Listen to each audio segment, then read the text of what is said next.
Good morning, everyone. Happy Father's Day. Before I start my story, I want to say my dad is here on a visit from Alabama. He came a little early to support me in my faith story. So I have a personal sentiment to my dad. You have made a huge impact on my life. I would like to say that I love you more than words can express. You are inspiration to many people, especially to me and my family. I pray that someday my children look up to me as I do to you. Our relationship has not always been the best. We went through a very trying time. I was led to believe that you intentionally stayed out of my life when I was a young boy, which created a lot of resentment. The truth that I found out much later in life is that you did try very hard, but you were denied. With God's grace, I was able to get past that, forgive, and get away from the past. We successfully repaired our relationship, and it is better than I could ever have imagined. I love you, Dad. Happy Father's Day. Thank you. I love you.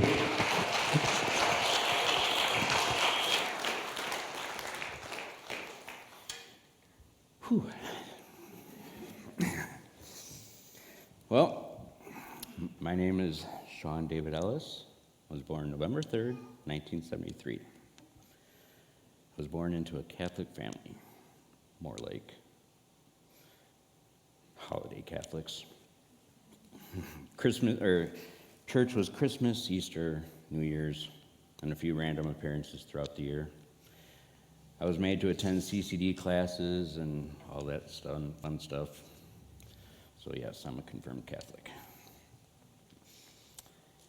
After I graduated CCD classes, my mother gave me a choice. She said she showed me what she wanted to show me, and now it's up to me whether I want to continue Sunday school or go my own way. Well, to be honest, I didn't care for the Catholic religion. I don't remember really if I was interested in any type of religion or even thought about God at any point when I was young. So I opted out of further Sunday school. I still went to church once in a while. I did communion and confessions, probably a million of them. I've probably said a gazillion Hail Marys and Our Fathers, but I only did those things to please my family. So let's fast forward to my teen years. This is when things started going downhill for me. At a fairly young age, I started making bad decisions: cigarettes, drugs, alcohol, crime. Some of those behaviors were probably rebellion against my new stepfather, but most of it was because I found those types of things appealing, to be honest. Nearly every one of my friends were into those things, so it was an easy enough excuse for me to go along with the fun. I can't blame peer pressure at all because it was I alone that made those decisions. Despite all the bad decisions and trouble, I graduated high school early with decent enough grades to be accepted to the architecture program in Southern Illinois University. Well, my mother saved her entire life for me to go to college, so I pretty much had a free ride. I was unable to handle that responsibility at such a young age. So my mother said, "You have 4 choices now." What's that? Army, Navy, Air Force, or Marines. Your butt's not staying here. So off to the Marine Corps I went. I felt pretty good about that, though. I was finally doing something worthwhile. I did my time in the Marine Corps and got out at the first chance I could. Too young to realize what I had going on. I could have been retired this year. So now I'm in my 20s and totally lost. I had no clue as to what I wanted in life or where I was going. God? No, not yet. I pondered the thought of being an airplane mechanic because that's what I did in the Marine Corps. So I went to O'Hare, applied, and they wanted me, but they also wanted me to do 2 more years of school. No thanks. Mistake number 4,560. I just kind of drove through life aimlessly for quite a few years, still making bad decisions, got into some more trouble, ended up starting and quitting AA, NA groups several times. In those groups, there was always talk of a higher power, and being raised Catholic really kind of soured my appetite for God. There was a saying in those meetings, let go and let God, but still I had no desire to get to know God. But that saying stuck with me and in a way haunted me. I mean, how could I let somebody else control my life? It was my life. Pride. I have a lot of it. And it's a difficult task at best to let it go. I'm sure there's plenty of people out there that can say the same thing. The struggle's real. To this day, I still have a hard time letting go of my pride and accepting life for what God has made it. I'm in control of my life. Wrong again. There's a plan for me as there is for everybody. If that weren't true, God would have let me die many years ago when I overdosed. So now, the year is 2007. I became a welder, an over-the-road welder to be exact. I traveled all over the country, building food factories and medication factories. Kind of a rock star lifestyle. I did that for several years. I made a ton of money, but it was a hard, hard life. I was only home 6 days a month. At that point, I had 2 sons and another on the way. It was definitely not a family-friendly job. I picked up a really bad drug habit when I was out there. Also, along the way, I tore my rotator cuff. I worked that way for a couple years, and the injury got so bad I couldn't do my job anymore. So I came off the road in 2014 to get a shoulder surgery. And after recovery, I got a good welding job in a shop. But this is where things get really tough for me.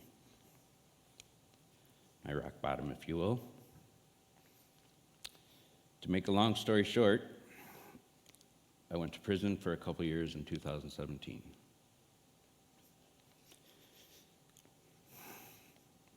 I lost my kids to foster care.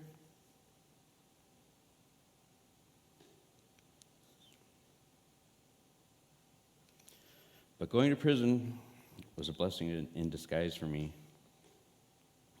It gave me a chance to reflect on my life, think about all the bad decisions I made, and get in touch with myself at the same time. While I was locked up, I read and thought about God a lot. I even accepted the fact that there was a God, and He had put me exactly where I needed to be.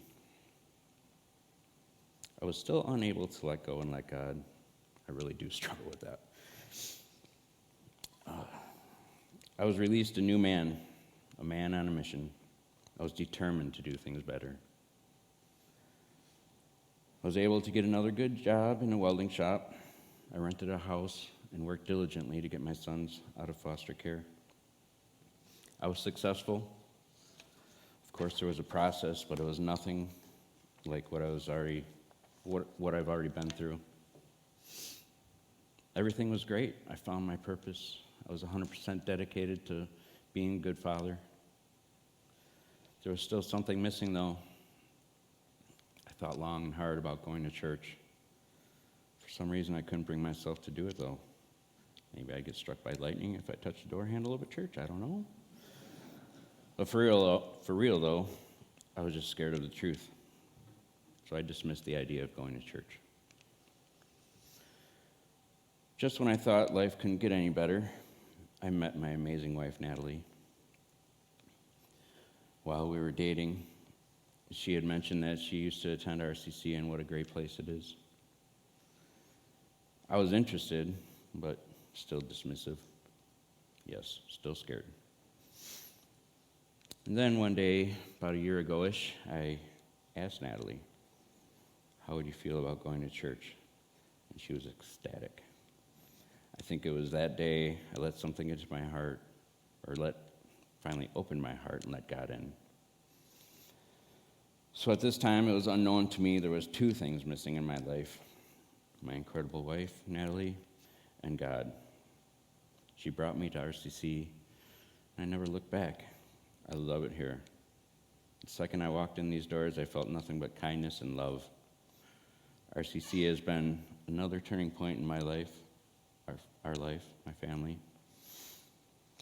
Finally letting God into my life and deciding to follow Jesus has transformed me into the man that I want to be, the man, father, and husband I want to be.